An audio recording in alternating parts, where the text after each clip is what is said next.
We are back here at ITB 2024, ITB convention, right here at the Orange Stage, and it's my great pleasure now to dive with you into a very exciting afternoon, because it's time for some pitches, as we are diving into travel technology startup scenery, and we will have a look who's winning and who will be a winner later on. But for that, I welcome Lea Jordan here on stage.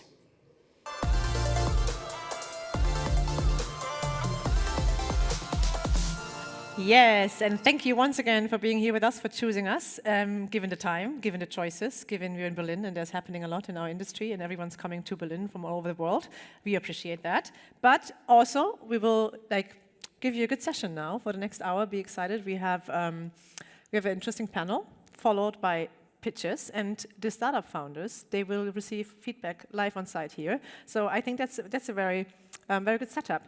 And I'm very honored to have experienced industry veterans joining me for this session, and they will offer their views, their advice and experiences for us. So please welcome on stage with me Susanna Chewy from Amadeus Ventures, Bastian Böckenhüser from Travel Circus, and Rolf Schrömkens he was a former founder of Trivago and now he's with Brave Space. Please join me on stage. Thank you very much.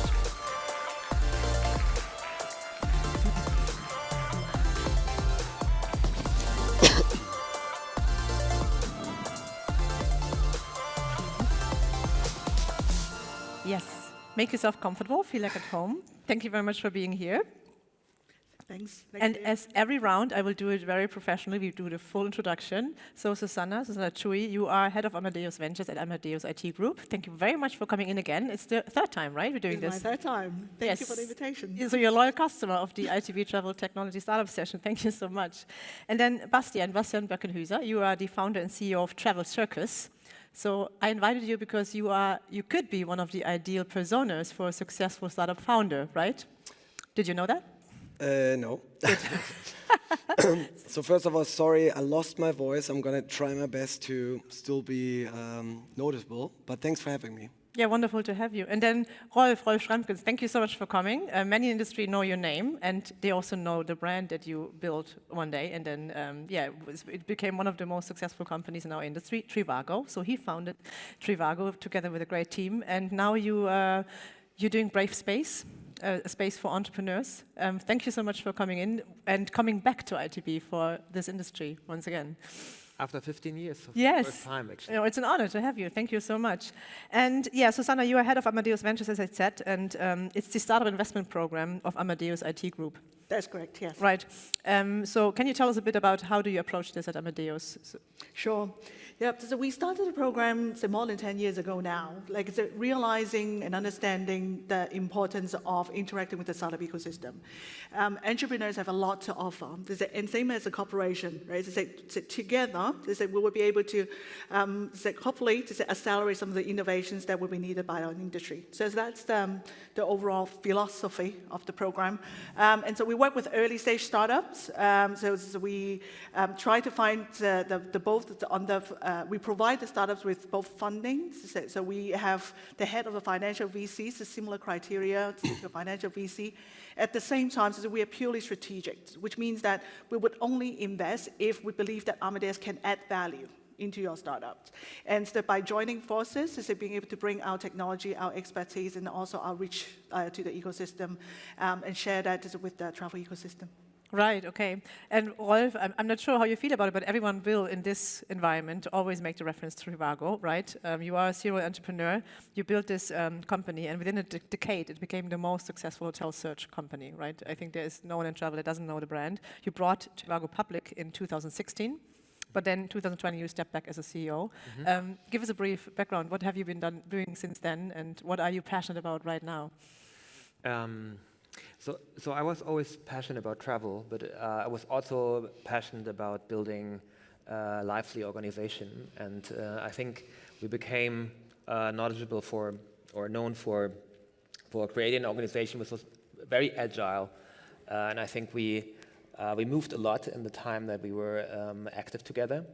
And what I do right now is basically I try to transfer the same thing to the whole ecosystem. So I made a step back from travel, but made a step towards developing organizations. And the most important people in organizations, usually who have the most impact in organization, are the entrepreneurs.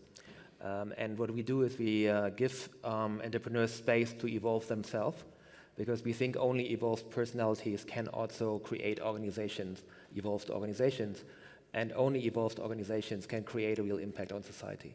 Right, that's an exciting take on how to approach this. Thank you for being here. And then, Bastian, you are co-founder and CEO at Travel Circus. You just rebranded, I saw. So I was used to your logo, now it's different. So but it looks good. Thank you. Thank you. And you're celebrating also 10th anniversary, so you're not that young anymore. Yeah, Right? so I started Travel Circus 10 years ago with the idea to help hotels increase their capacity by packaging available rooms with events, where we would create kind of the reverse trend of what Trivago was trying to do to bring more transparency in the market. We tried to reverse this by giving hotels the opportunity to hide their rates behind events where the event is the main reason for people to travel. And this way, we wouldn't have to go into competition with Trivago, Booking, Expedia, but rather against the usual ticket companies that are selling these events. And yeah, Travel Circus has now grown into like 120 people. We're focusing on the Central European market, but also France, Denmark. We recently acquired a company in Czech Republic and have now rebranded to really emphasize on our strategy to focus on these experiences where the event is the main reason for people to travel. Wow, exciting, and congratulations. That sounds like a success story for now. So, yeah, before we start with the pitches, because we have 4 founders invited, and as you can imagine, when we don't have a really, like an application process that's very complicated. We make it very straightforward. We make a social post out, we say we have the sessions, contact us if you have a nice, new idea to pitch. And as you can imagine, there's hundreds. We had hundreds of applications. It's very difficult for someone that is not as emerged in how to evaluate that, to pick them and then invite them, and then they're coming, we're excited for them. But how would you approach this, Susanna? What are you looking for in the industry? What are you really wishing for to see? Like, where should we look for innovation? Yeah. So there are typical criteria. So is it about the team? Is it about the market size? Is it about potential revenues, traction, etc.? But I would say the most fundamental question that I would like to ask is, how big is the problem that you're solving? And say, how can you bring real value into solving that problem? Right, to say on behalf of the operators, of the providers. So I would say that's the most fundamental. So we've seen over the years, there's a lot of applications of new technologies, experimentations of new technologies. But all the experimentations, right? To say we would like to see them to tie back into a real pain points that either the travelers or the providers are having. So I would say that's the most fundamental question, number one. Are you solving a real problem? Right. And Rolf, from your perspective, do you think there has to be a problem to start a company as an entrepreneur? Like, what do I do if I want to be an entrepreneur and I don't have the idea, I don't find a problem? Do I have to look for a problem first? It's interesting because I got just asked the question today before already. And for me, it's really it's the depth of the problem, Like, I think everything is something that you can work on, right? Like, there's a lot of things that you can work on, like bringing something to market. If there is not a true value in it, that's something for me at least, I'm not interested in. It's something that you might do a first round, you might do a second round, and and ideally you are out then. But if that's not what interests you, you need a hard problem to solve. And you need entrepreneurs who tackle that hard problem and who are not afraid of tackling a hard problem. Because I think that's often what's happening, right? Because often when we are in front of something truly hard, like our brain tells us, hey, this is too hard, let's take a step back, and that's very natural. And I think what we're looking for is entrepreneurs who don't have that natural instinct, but really just go a step further. And when you start solving a problem, then you're creating value. Ah, okay, that's interesting. Bastian, would you recognize that? Would you say that's certainly a trait you see in fellow entrepreneurs or yourself even? Yeah, definitely. I think what I would add is, or often when I talk to people is, how big is the problem? What you mentioned earlier, a lot of times people really emphasize on these problems that, in my opinion, are not as big as as it's interesting to get into in terms of like what kind of market share can you get.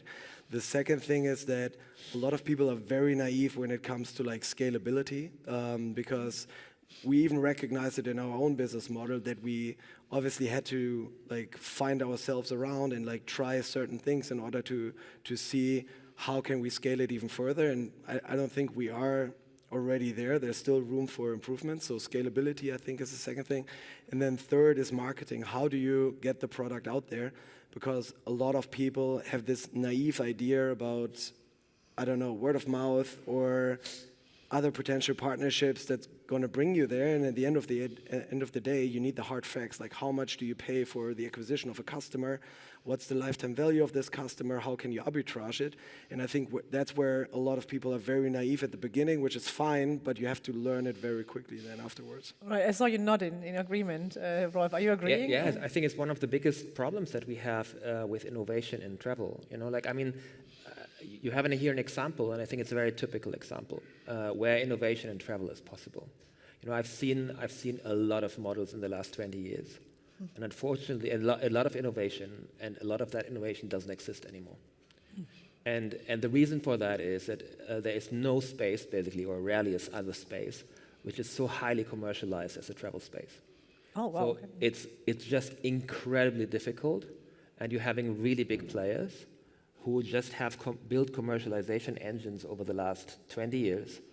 And not in a bad way, you know, like they're really good players. Like Booking.com is a really great player. Like you have a duopoly with Expedia not doing a bad job. You have brands like Trivago also, or Airbnb, and so on and so on. So there's a lot of competition in there. That is why it's so incredibly hard for young players to get through that wall, right? And here you have an example, and why does this work? And for me, it's very obvious why this works, right? Because you have a niche where you have like also like high customer value and so on and so on. So this makes a lot of sense, right? But there we see innovation. You know, like if you have to go heads on with the very big players, it's tough. And that is this naivety, you know? No, really, no, because then people say, yeah, no, you know, we do, you know, like it's just very, very hard to win search marketing, for example, or any kind of marketing against these players. Yeah, absolutely. Yeah, Yeah, and I can add on to that as well. Please, To say, yes. I had exactly the same discussion this morning with an experienced entrepreneur as well. Not to say, how do you like get on with an idea? To say, if you want to like start and have a startup in travel, focus on the things that the big guys don't have time on. Right, which means that this is a little bit further away, right? It's on the horizon. Like to say, it's using the older terms, it's a horizon 2+. No, to say the 3, because if you're too close to what they can do themselves today, that they need today, most likely that they would be doing it themselves. But like, because of the nature of business, listed companies, returns, etc., so that they won't be able to prioritize things that are that are a little bit further down the line to meet longer terms trends that are up and coming, and you would be able to focus on those and then bring and already demonstrate how you can create value in the areas that is a little bit further down the road. So I think that's a pretty good advice. Right, okay. And then there's a debate you always hear, like, what's more important, like the product idea or the team? What would you say? Team. Team, clearly? Can you elaborate on that? Bastian, can you give it, how is it with your team? I mean, I would argue that if you have a really good team, you can adjust the idea and you can like trial and error, and by the time you have like found the right idea, that's key. If you have a really good idea but you're very bad at executing, it's not going to get you anywhere. So. I see full agreement here, so no debate on that. 100%. 100%? Right. I mean, we would have 2 minutes left, but let me quickly explain to you what's happening here in the next 45 minutes. So we have those 3, as you see, very knowledgeable personas sitting here that can share a lot of advice. They can offer a lot of good ideas and feedback, I guess. And then we scouted and we found 4 very impressive founders that are on the mission to innovate our industry. And they have, I think, fantastic ideas. And we want to give them the chance to pitch them to all of you, to everyone at home, but especially also to collect your feedback here on site. I think that's fun. And we will have 4 founders, each of them 3 minutes to pitch. We are very strict on that because we give time for a conversation. And it's not going going to be like only feedback. Let's do it in a conversational style. Maybe you have questions to them that they should answer instead of like putting them on the hot seat. I think the objective is really to learn and like maximize this opportunity of being together at ITB Berlin Convention 2024. And let's see what innovations there for us. And yes, I would say we're ready for startup number 1. And is Sam Simmons. He's the founder and CEO of MintPass. Welcome on stage.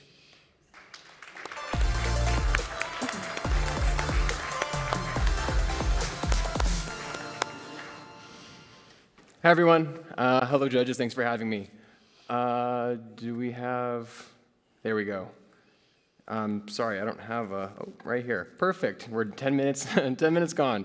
Hi, everyone. My name is Sam Simmons. I'm here all the way from Las Vegas, Nevada, here in Berlin, to share a little bit about MintPass, the ultimate travel recommendation app. So I'll start off with a fun, if not unsurprising, fact that 92% of consumers prefer word-of-mouth recommendations as their most important factor in buy decisions. This is followed by 70% of consumers who trust reviews platforms for their buying decisions. However, reviews are getting a lot less trustworthy over time. Currently, we see that 8% of reviews online are AI generated, and that's up 20-fold over the year 2020. And we see this all the most in travel, where 84% of travelers made their last destination decision based upon a word-of-mouth recommendation from a trusted friend, family member, or someone else they know. So ultimately, how do we access information when we're planning a trip in terms of getting the word-of-mouth recommendations from those trusted travelers? And so I went through this exercise in planning my trip to Berlin, actually. And so let's start with review sites. So first off, we start with the large, let's say, experience and reviews platforms. We get a lot of information about what you could do, not a lot about what you should do. You might jump to social media, a lot of influencer content out there. Ultimately, very, very good for idea creation, but not super helpful, not knowing exactly how those travelers travel and how that might align with your travel preferences. You'll then go to your own social media channels and tap into your own network. I myself put up an Instagram story where I asked my friend for recommendations on this upcoming trip. Got some ideas, but ultimately really hard to execute on and make actionable and fragmented in nature for collating that information. And then finally, you get the holy grail of travel inspiration, which is that list from a friend, a trusted tastemaker in your network that gives you the full details of where you can eat, where you could stay, where you can play on this upcoming trip to a new area. So what we feel like we need is an answer for this, and that looks like to us lived experiences as recommendations, a repository for the experiences of one's network, a degree of verification for authenticity and to create a trust layer, and rewards to incentivize the sharing of those recommendations with others. And that's what we're creating at MintPass, a word-of-mouth travel recommendation rewards network. And so what this looks like is collecting digital souvenirs from one's travels through mobile geolocation data that showcase where you've been and what you've done while there in a very holistic way. As you collect, you boost your traveler score, which becomes a sense of travel reputation, travel credibility, if you will, to elevate the real tastemakers of our network based upon their lived experiences. And then ultimately what we're working towards is a social graph tied to travel where the tastemakers in our network are elevated and are rewarded for the recommendations that they bring to the table to inspire others, again, all verified from their lived experiences. The business is backstopped by a hybrid affiliate subscription model, with affiliate revenues being redistributed back to the community in a reward structure and enhanced curation and rewards earnings for premium members as well. And then we're bringing Web3 more into travel to align incentives and word-of-mouth recommendations, where a permanent travel history is created for interoperability across third-party ecosystems, and a verification layer exists through NFT collectorship to power a recommend-to-earn rewards economy. And finally, this team is backed by myself and my co-founder, Aaron. I myself am a former media executive. Aaron is a longtime Web3 founder with a recent exit. And then on our team behind us is a great group of travel advisors from the likes of Virgin Voyages, Caesars International, United Airlines, Expedia, and more. So that's MintPass. If you want to sign up for a beta, scan the QR code here, and thanks for listening.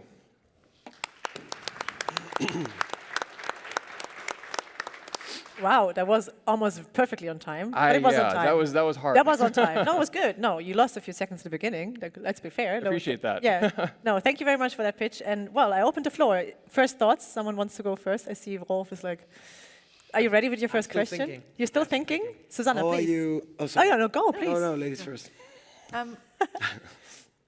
Linking back to what we have just discussed, right? It's like your problem statement over here. It's like you started with like recommendations, right? It's like the travelers need recommendations.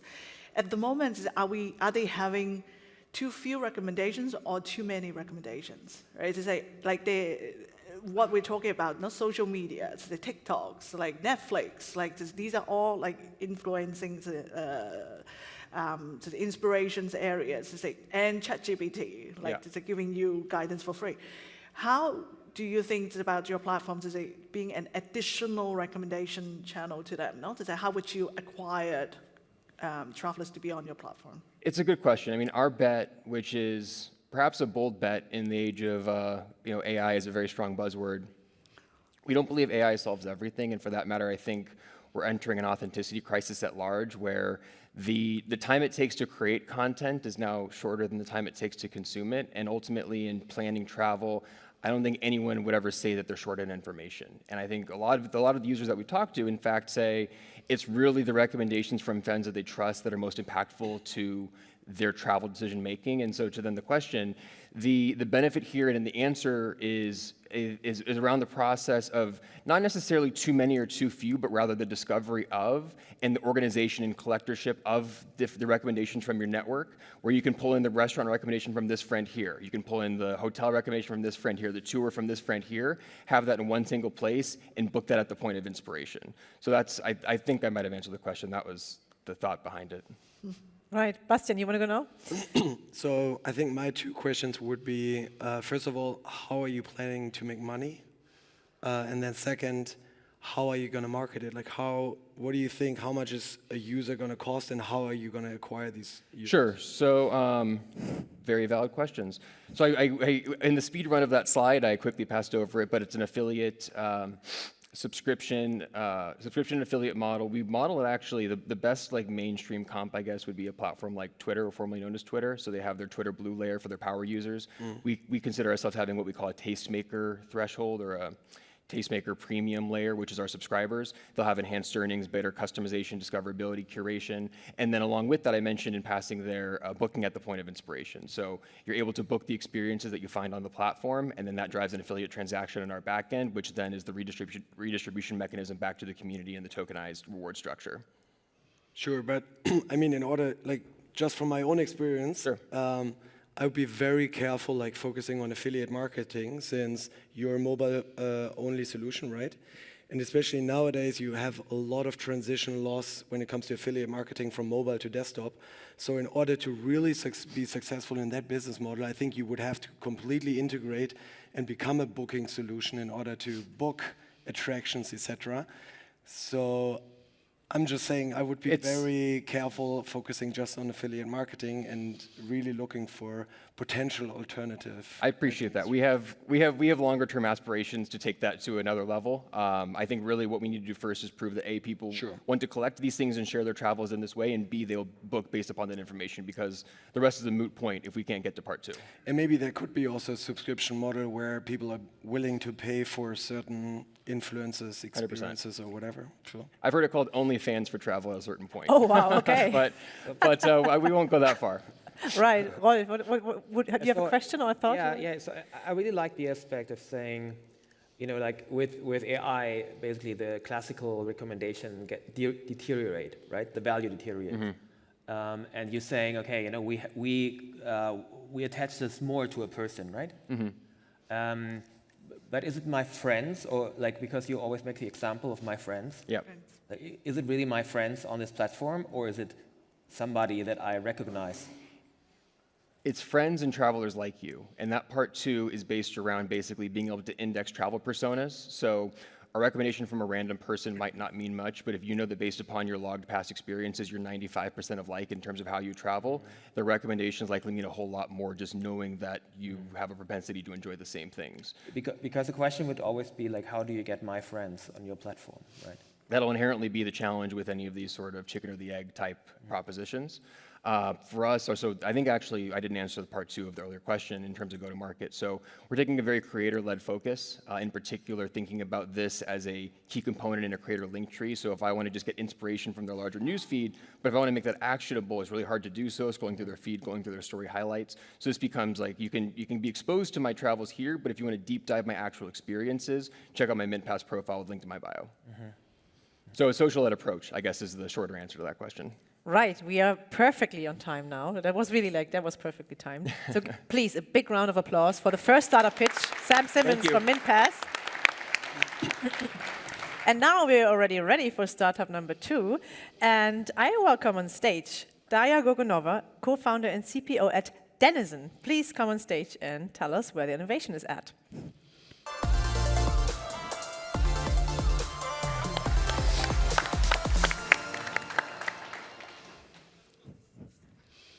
Hi, I'm Daria from Denizen, and I would like to start with asking you guys, where are you most productive? Is it at home? Is it in the office? Is it in a cafe next door? Recently, I find myself increasingly saying, it depends. It really depends on what I really want to get done that day. Surprisingly, very, very productive session recently on a very, very offline Deutsche Bahn train ride, just because nobody could reach me and disturb me. So different spaces for different needs. We have become increasingly mobile, and not just because of remote work on hybrid, but because we're so much more aware of the impact the different work environment has on our productivity, our well-being, and overall happiness. And with that awareness, we take empowerment. We know we have different jobs to be done, personal or professional, and we seek the environments that are best suited to fulfill those needs. As I'm frequently traveling in and outside of Berlin, I often find myself chaotically looking for laptop-friendly cafes. I'm trying to remember, what was that cool hotel with that lobby, with accommodating stuff where I could just sit down? Sometimes I splurge on a day pass in a classic co-working space, but let's admit it, this can be ridiculously expensive. I get it, not their business model, that's fine. So sometimes it works, and sometimes I find myself in a cafe in a rush hour with my battery dying in an already awkward Zoom call with somebody in the background screams, "Your bagel is ready!" I mean, God, finding a workspace on the go can be an art and science and often a crazy gamble. There must be a better way to do that. There is. That's why we built Denizen. Denizen is an Airbnb-style workspace platform that sells spaces that would otherwise be underused or not used at all. Think of all of the half-empty offices, the hotel lobbies, the breakfast rooms, they just stand empty after the service is over. Denizen takes these spaces and transforms them into workspace products and then monetizes them in a digital platform. The products that we sell are touchstone spaces, so for somebody who wants to look for a couple of hours just to get emails done, places where you can focus and finish your presentation, spaces where you can meet your clients and wow them, spaces where you can be with your team in a private environment. And you know who is best suited to do that? Hotels. Hotels have the infrastructure, the service mindset, the brand recognition that are perfectly suited for this increasing change in the work and lifestyle landscape. The additional amenities like F&B are empowering them to capitalize even more on the increasing need for demand for flexible workspace.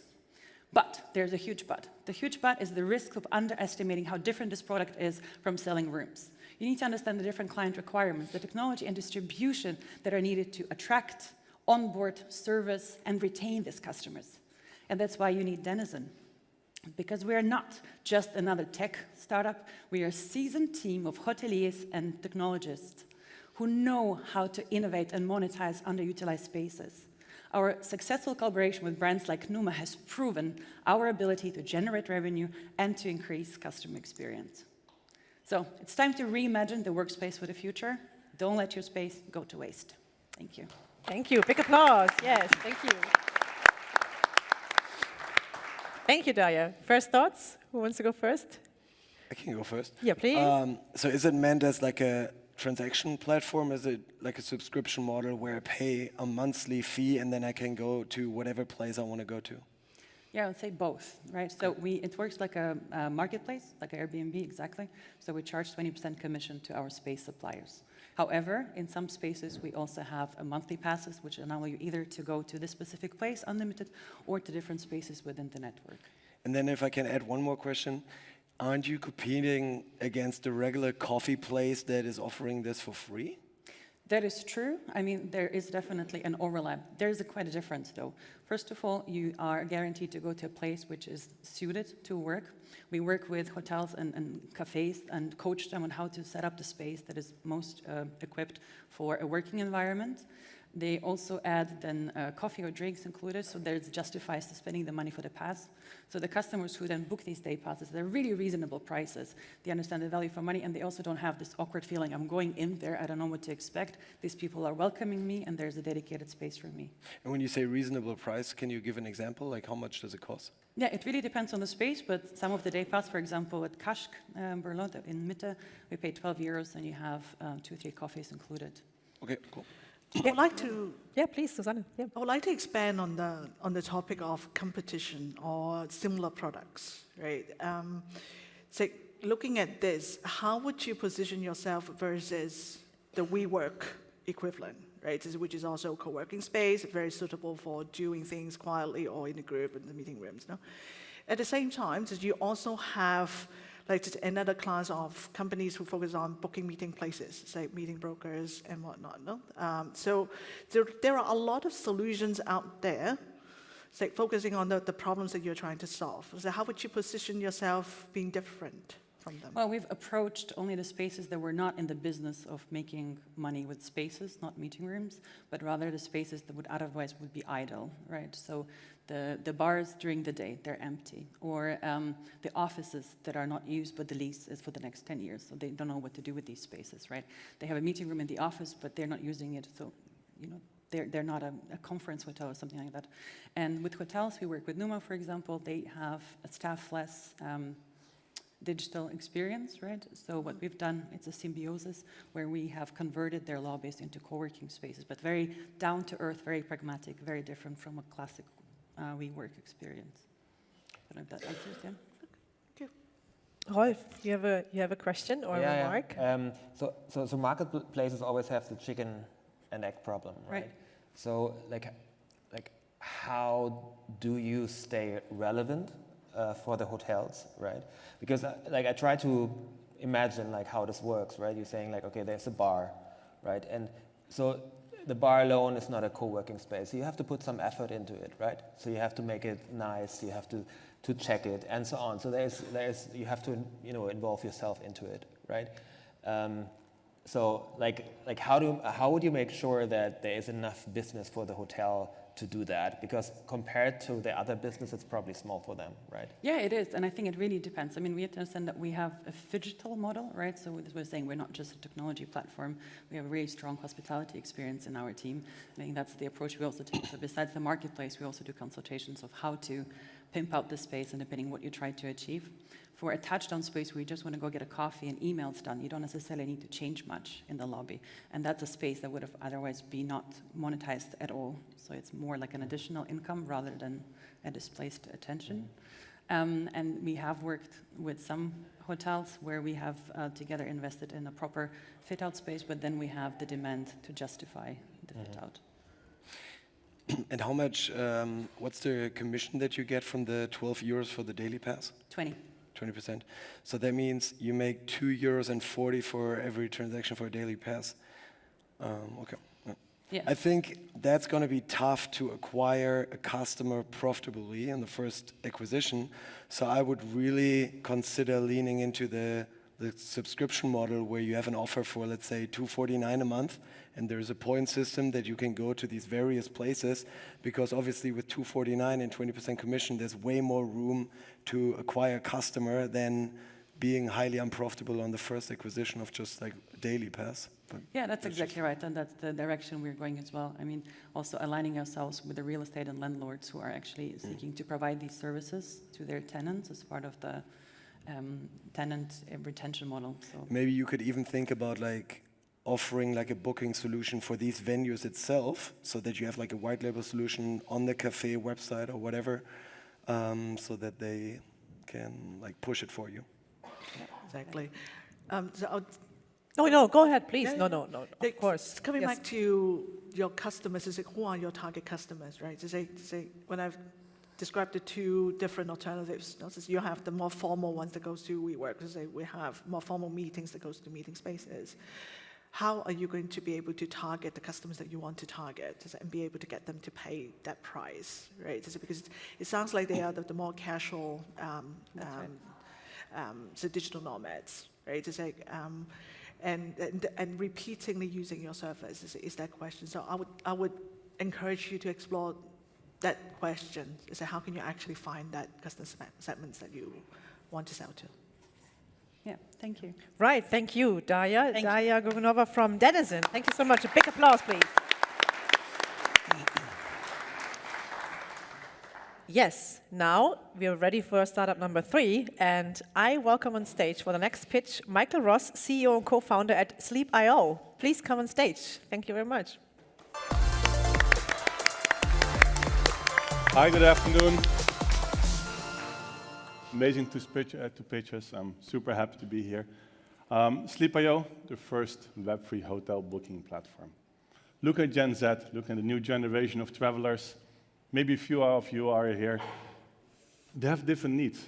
You can see for them, they have a lack of personalization. So this is the first challenges they have actually when they're making a reservation for the hotel.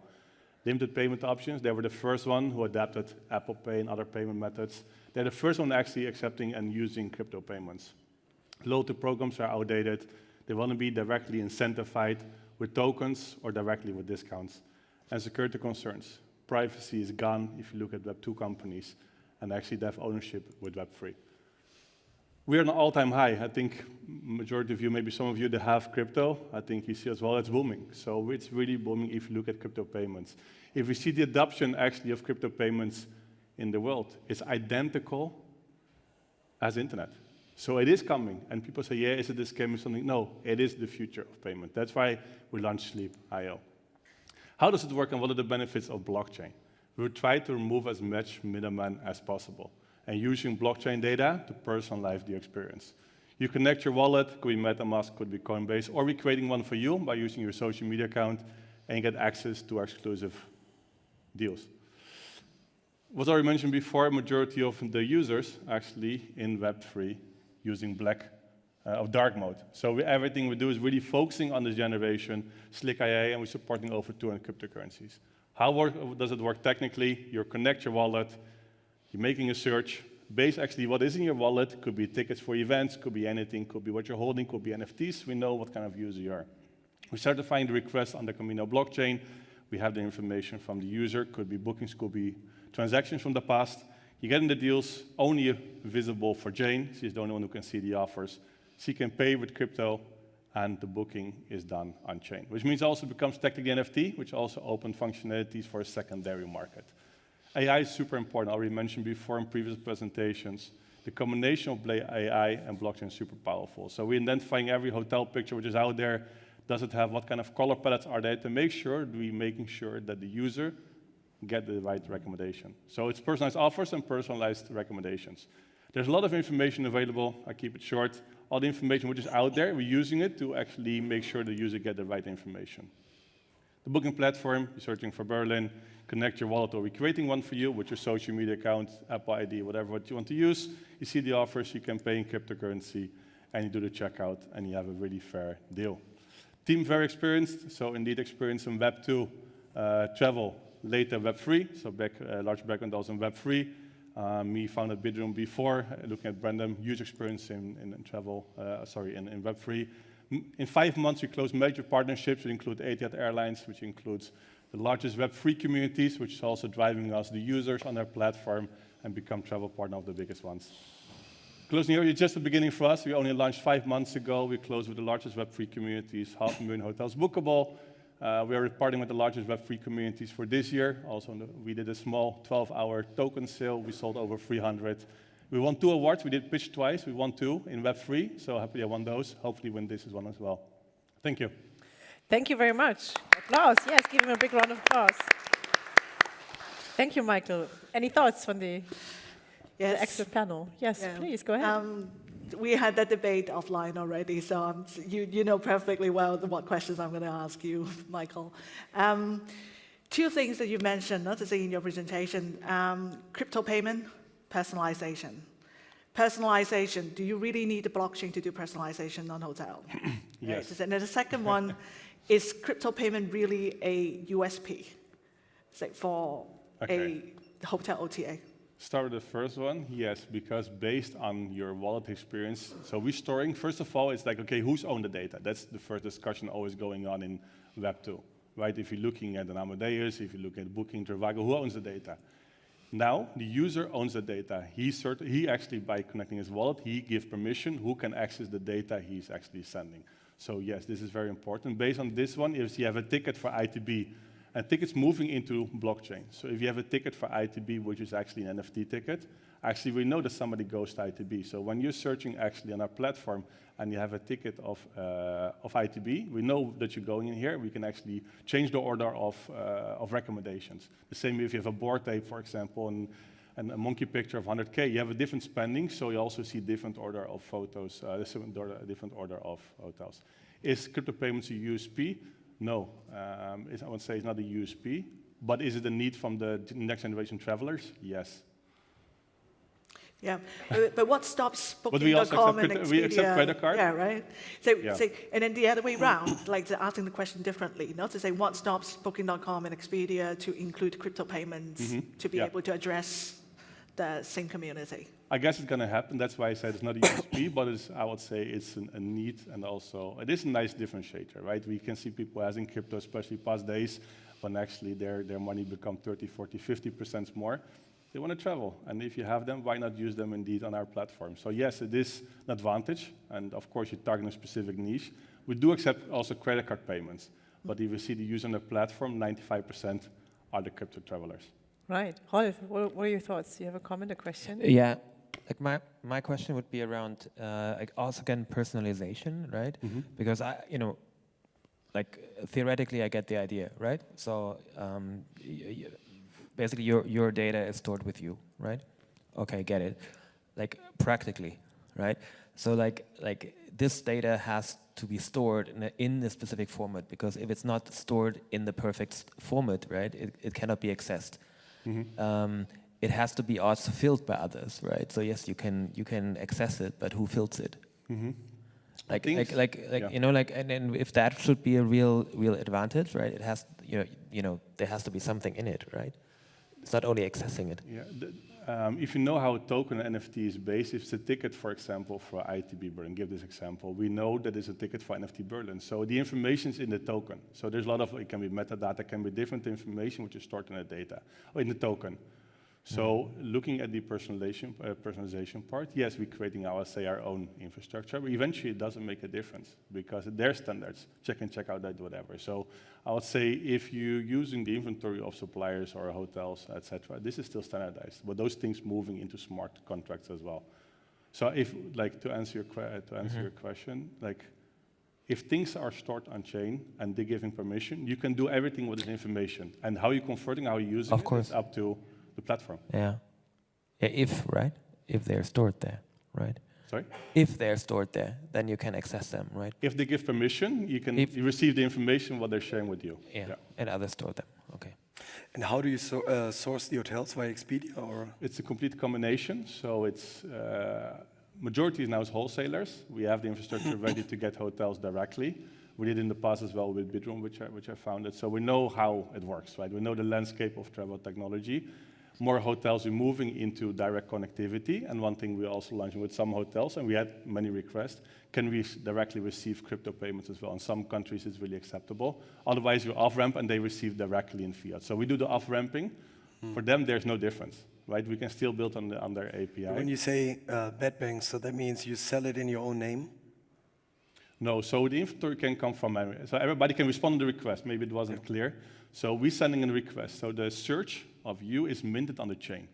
We giving, actually the user gives permission, okay, who can access this inventory? So the search, if you're searching for 6 till 9 of March for Berlin, this information can be shared with, just say, Mirror directly, can be shared maybe with Amadeus, they want to respond on this one, can be shared with Priceline, can be shared with Expedia. They can respond to requests. This is just normal API request. The second thing what you can do is that Mirror could say, look, this actually Susanna is traveling so much, actually want to get some different experience with her. We see that actually based on her previous transactions, she traveled 20 times per quarter. Let's give her a different recommendation, just push her into an Hilton, because if Hilton give her a better deal, you might stay longer in Hilton. So based on historic search and historic transaction data, you can personalize the offers. And again, it's not visual. She decides who gets this information. Right, okay, cool. Yeah, we're out of time, unfortunately. It seems like you could go on, but thank you so much. Thank you. Michael Ross from Sleep.io, please applause. Thank you. Yes, now we have startup number 4, and there's a little side note. So on the program, you find Janani Prabhakaran, the founder. She's a female founder. Unfortunately, she is not able to attend today, but they are very swift in reaction. They fixed the problem, and we have the CMO stepping in. So please welcome on stage Alexander McDougall, and he's the Chief Marketing Officer at Unbaggaged. Please come and join us on stage.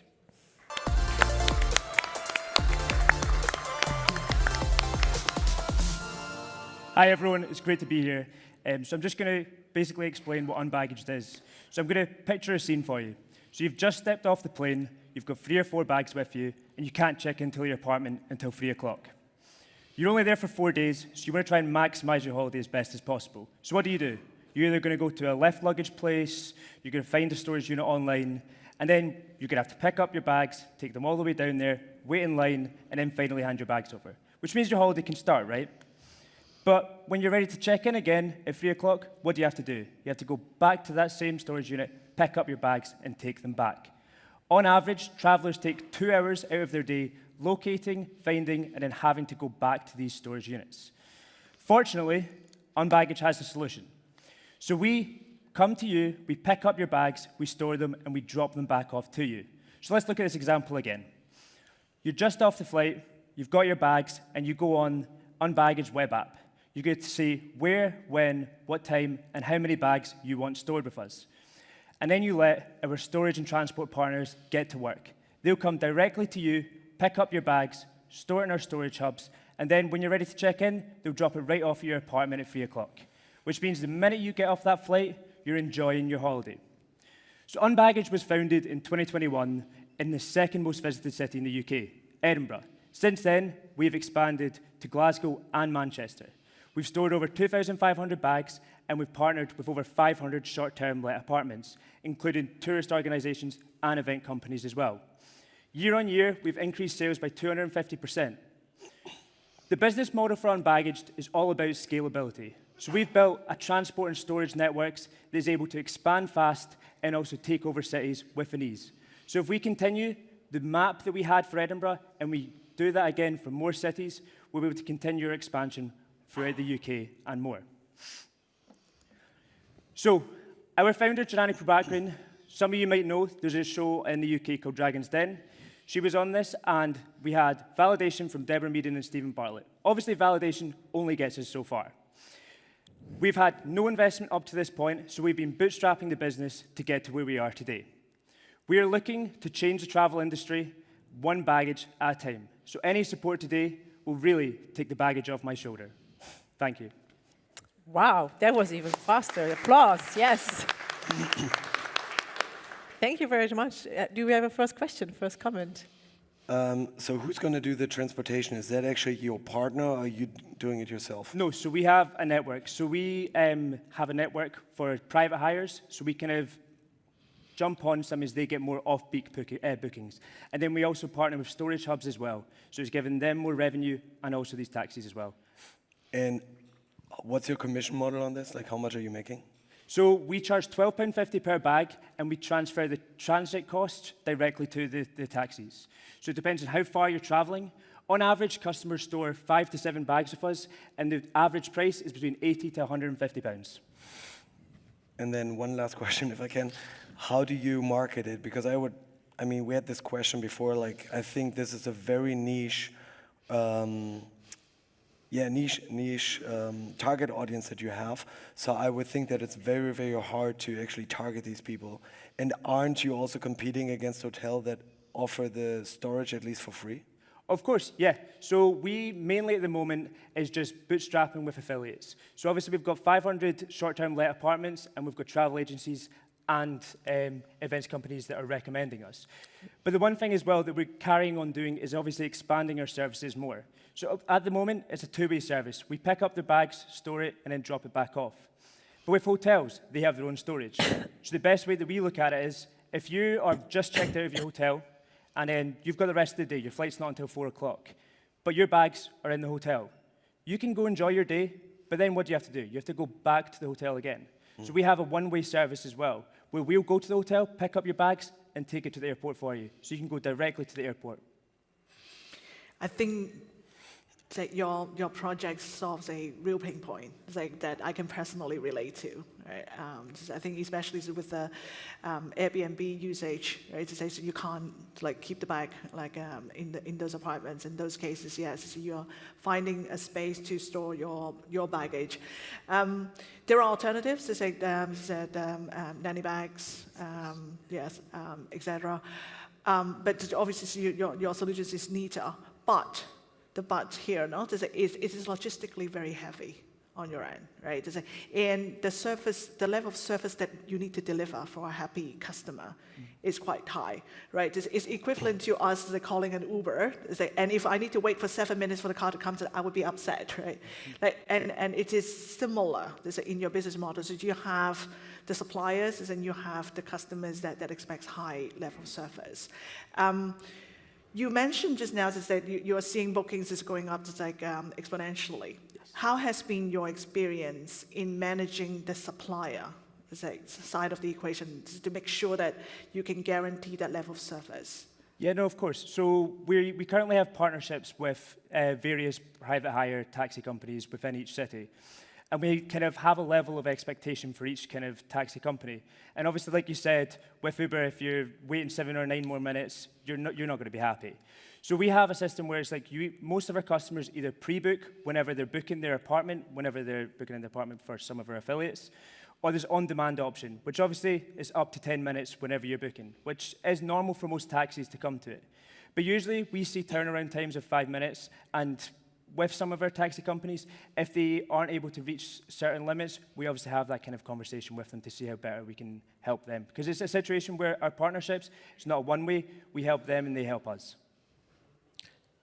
Yeah, please, Rolf. Yeah. Yeah, so what interests me is like, how do your unit economics look like? Because like, so how much is your cost of goods sold?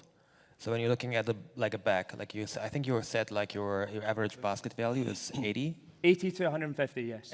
80 to 150. Yeah, that's for 5 to 7 bags. Okay, let's say it's 80, or like say it's 100, right? So like, how much of this do you have to pay to your network, basically, for like what is left at the end for marketing, what's left for overhead, and so on? Yeah. So at the moment, we pass the transit costs directly onto the customer. So say the bag is £12.50.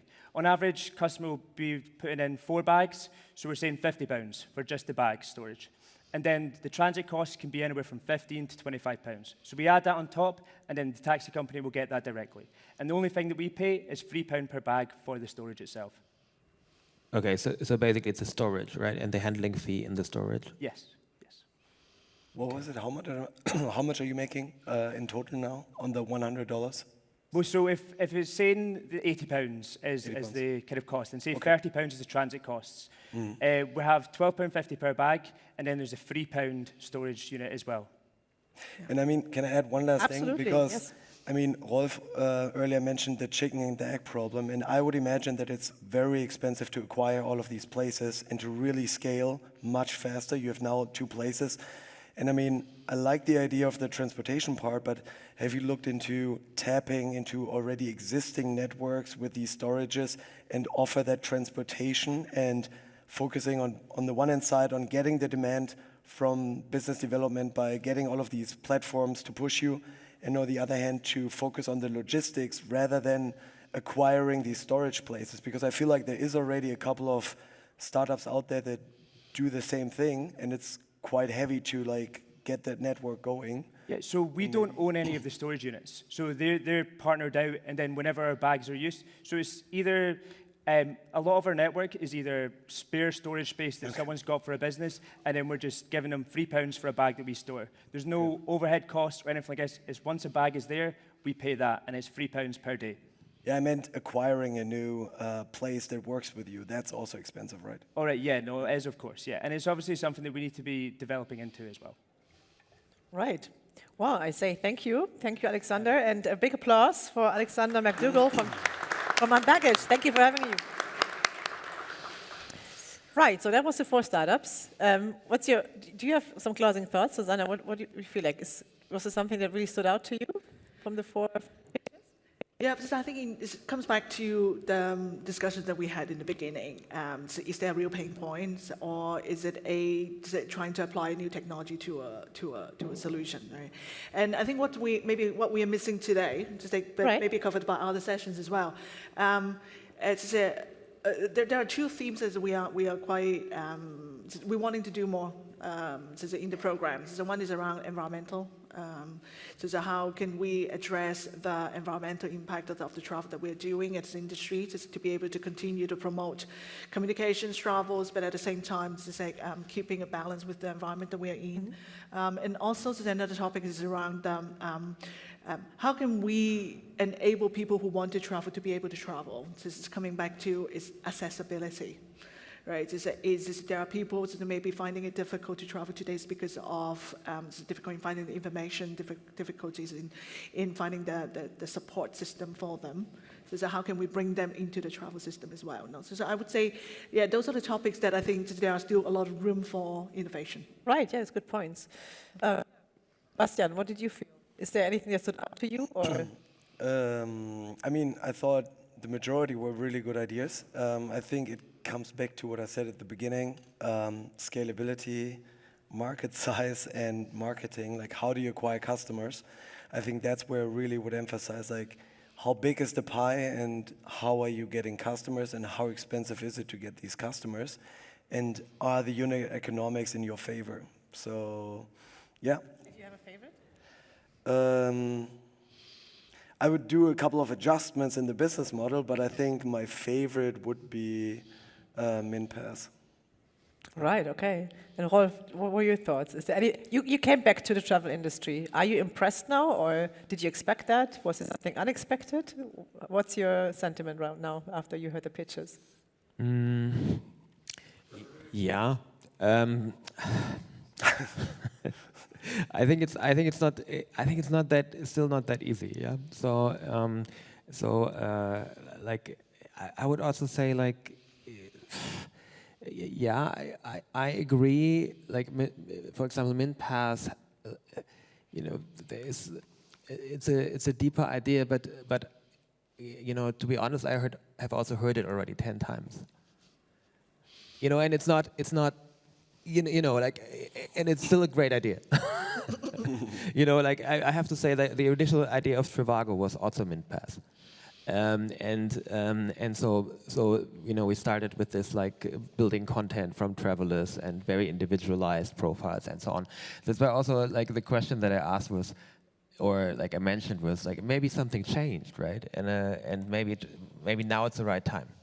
Right. So, and I think that is also something you should respect. Yeah, even if that idea, also before us has probably existed 10 times. Yeah. So, but maybe now it's the right time. So, and I think that is something I just need to think of. Yeah.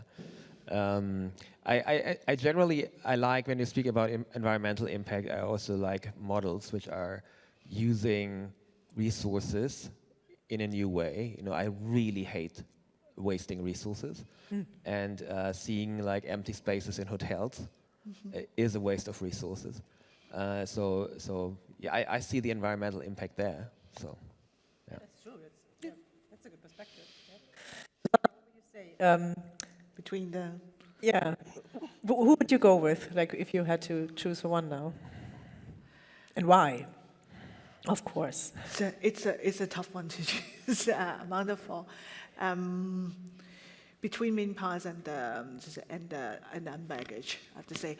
For Unbaggage, it has a scalability problem. So there's a real challenge. So there will be people who is willing to pay the price, but the question is, how big is that market? For MinPass, there's tons of competition. So the monetization models, it's hard. And so I would say pros and cons. Sleep.io, I think that there are a lot of hotel booking solutions out there. The usage of blockchain has its value. So once again, is it addressing a community that has a passion on crypto, right? And then empty spaces for hotels. So that one is, I tend to agree, that monetizing that can be interesting, but there are also a lot of alternatives out there. So overall, I agree with Rolf. No? Sometimes I tell my team, who am I to judge what would work and what would not, right? So being a VC, is we look at experiences, is we look at the past successes and failures. But situation may have changed, the consumer taste may have changed. Overall, so being an entrepreneur, this is my recommendation to you, and also when you're approaching to a VC. I've been doing this for 10 years. I've almost heard 95% of the concepts are the same. Like I'm hearing the similar stories, use cases over and over again. Tell me solid proof why you think that this time this is going to work. And that would be my strong recommendations. The data to suggest that this is working because I have seen customer behaviors, I've seen conversion rates, I've seen say trends and growth, and revenues, the willingness to pay. There's solid data that backs you up to say that this time this is going to work, and that is what we'd like to see. Right. Is there any learnings you can share, Rolf, from your past? Like, is there something you can say that would be a valuable learning for founders even still today, even if you look back when you founded Trivago? I mean, you pivoted quite some times, right, with Trivago, for example? Or you did one big pivot, is that right? Like, you started initially and then you adjusted Trivago? Yeah. I mean, we pivoted a couple of times, and also to be super fair, like our idea sounded very, very naive in the beginning, and it probably was. What was the initial idea? No, it was really something around that. We wanted to build up travel content. The initial idea was kind of a commercialized Wikipedia for travel, and part of that was this kind of personalized part, like individualized and relate to people and so on and so on. So it was that, yeah, and like at the end we were just flexible enough to adapt, to learn constantly. Like you said, it's a team at the end, right? So yeah, so I think it's really, really hard to judge also where an idea is going, right? So for example, for me, it was quite hard to relate to the idea of Sleep.io. It was really hard to relate, but I can also be here. I can be the most wrong. So that wouldn't, if I would be you, that wouldn't like demotivate me, because there is a high potential to be wrong, and if I'm wrong, I'm probably completely wrong. I really like, it's really hard to say. So if you want to put me on the spot, but then you have like. I really liked, for example, in the last idea, I like that it's really like, turn your sleeves up and just do it, right? And I like that about it, right? Just like do it there. You see the problem, and you solve it right now, and you solve it in 2 cities, and somehow it works, and people like it, and and then you take it from there. So, that was what I liked really about the unbacked, I think, idea. Unbacked. Yeah.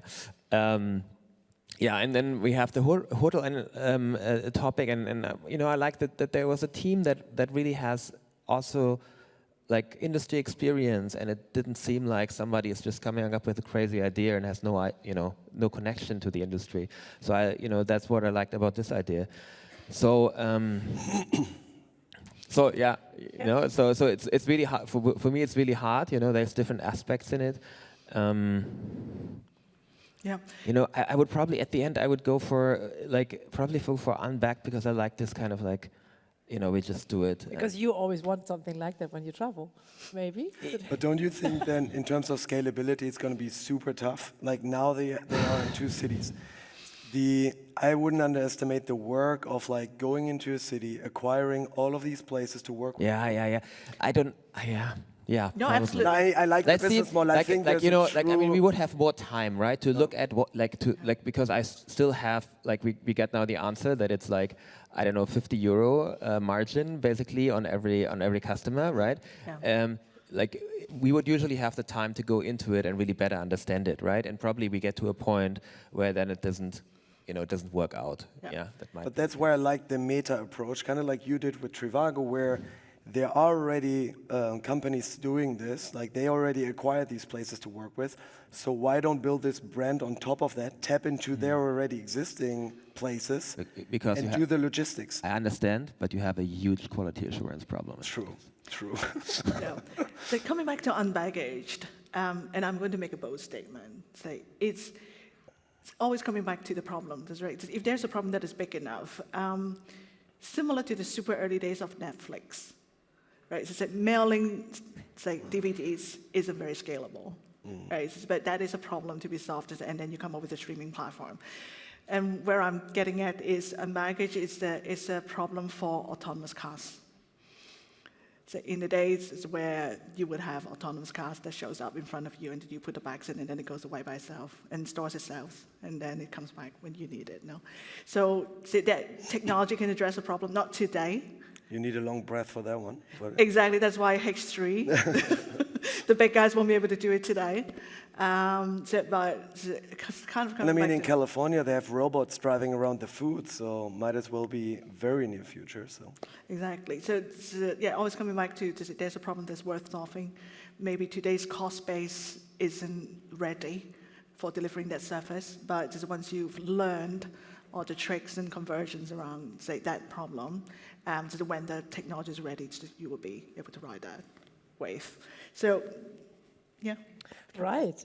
Yeah, I mean, there's many thoughts, and I think there's a lot, I hope, the founders can take away, even the audience and you at home, right? Maybe to close off, let's discuss a lot as well, right? Do you think there is a type, you have to be a certain type of person to be an entrepreneur, and then there's a type of person that can just not do it? Would you agree, and why? Or can you learn it? Can you learn to become an entrepreneur if you're not good at it? Who wants to go first? The entrepreneurs. The entrepreneurs. You go ahead. You're the successful one. Oh, well, you're successful too, right? Go on. You're way more recently doing it. Yeah, I think that you. So I think most entrepreneurs who do this like maybe we do it are broken at one place, right? So we are. So because otherwise we wouldn't do that stuff, to be honest. And kind of this kind of brokenness keeps us running against walls. Even so, we run against the wall for the 5th time. And I feel that some of this is necessary.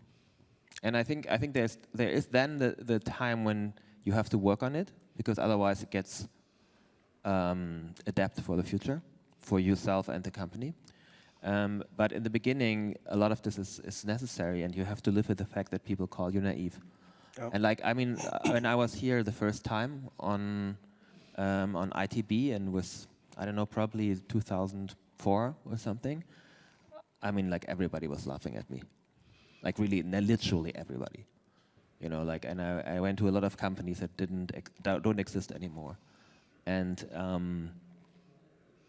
at the end, you just have to keep on doing it. Right. Okay. And Bastian, would you add something?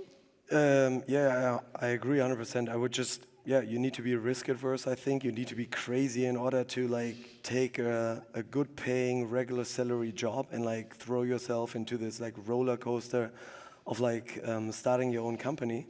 I think a lot of the people are naive at the beginning, but you need to be crazy enough to really be that naive, but then you also need to have that turnaround and immediately start learning, asking yourself these very critical questions and come up with solutions. Otherwise you won't succeed, in my opinion. Right. Yeah. Susanna, any other trait you would add? Totally agree. To say that some VC would say, no, there has to be a personal conviction in terms of solving problems, delivering values, bringing something to humankind. The pressure that the entrepreneurs are under is tremendous. Because I'm on the board of several of our portfolio companies. Every single month, every single quarter, you get scrutinized, you've got being asked 10 different ways why revenues hasn't grown as fast as we would like to be, or if you've hit the target, why it hasn't done 2 times the target. So to say, the boss is never low and it would never be reduced. And there are multiple situations where you think that you're going to be running out of cash. You're running around finding for fundings. And how can you pay for payroll for the next month and so on and so forth. So the amount of pressure that comes with being a startup founder is tremendous. So the reward sometimes is there. We hope that we can go through the journeys with you and get to that outcome that everybody wants, is that would be a fantastic exit. Sometimes it's average, right? And so overall, there has to be that personal conviction. That you believe that this is the lifestyle, this is the type of work that you want to dedicate a lot of your personal hours, days and nights, holidays or not, into delivering a project and a business. Right, so reasons enough to say kudos and hats off to anyone that embarks on that journey and has the power and the energy and the stamina and is brave enough to do that. I think we need it in the industry, that's my personal opinion. I think we should always give them the stage. And we do not have an award. There's no winner tonight, because to me, all four of you are winners. So, and I think to the audience of ITB Berlin Convention as well, I mean, you have been selected to be on stage from hundreds of startups. So thank you so much for coming in, for doing the 3-minute pitch and telling us about your ideas. We appreciate it, and we wish you all the maximum success for the future. And I hope I see you in the next years with massive booths, owning some of the halls at ITB. And thank you so much for coming in and offering your views and your expertise. It was a pleasure. I could go on forever, but now it's the last session. We're done. Time's off. Susanna Tree from Amadeus Ventures, Bastian Böckenhüser from Travel Circus, and Rolf Schrempkens from Brave Space. Thank you so much for being here. I really enjoyed this. Thank you.